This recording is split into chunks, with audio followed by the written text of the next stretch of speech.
living up to our potential.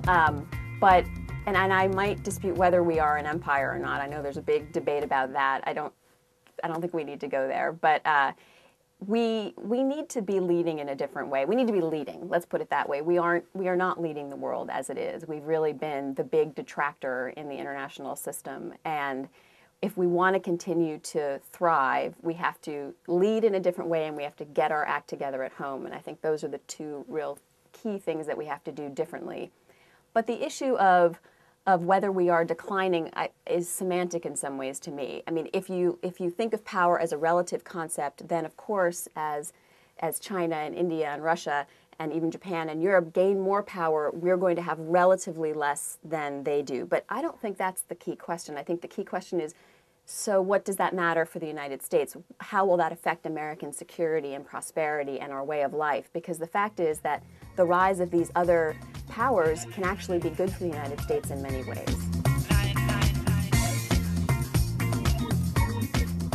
They are, for example, our security, they can be our security partners. The two threats that are able to kill large numbers of Americans soon are terrorists armed with a nuclear weapon and contagious disease, lethal contagious disease, something like the avian flu. Those are the only two.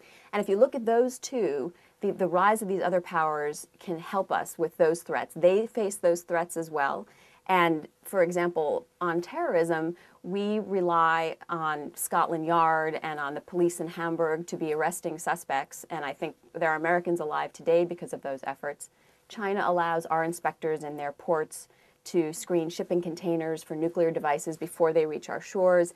India has deep expertise in Islamic extremist groups that we now need because these groups are now targeting the United States. And even Russia, we have a very cantankerous relationship with Russia at the moment, but they are a key security partner in keeping nuclear materials out of the hands of terrorists. And on disease, I mean, the best protection against disease here in the United States is a strong public health system in China. So on the issues that are the most direct security threats to the United States, these other countries are really our partners. And even on economics, there's a lot of dislocation that happens because of globalization and because of trade with these countries, but there are ways in which their prosperity is pretty directly linked to our prosperity.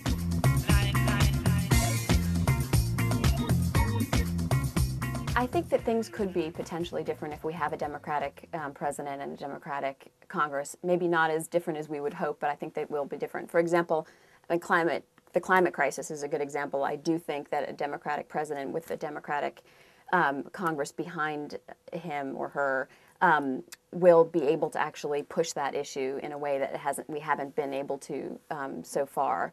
And I think on other issues as well, universal health care, for example, I think I'd have more hope for universal health care going forward under that kind of a scenario, and a more robust and renewed social safety net to empower our workers and to have them feel less anxious about globalization. I think all those things could be different under a Democratic administration.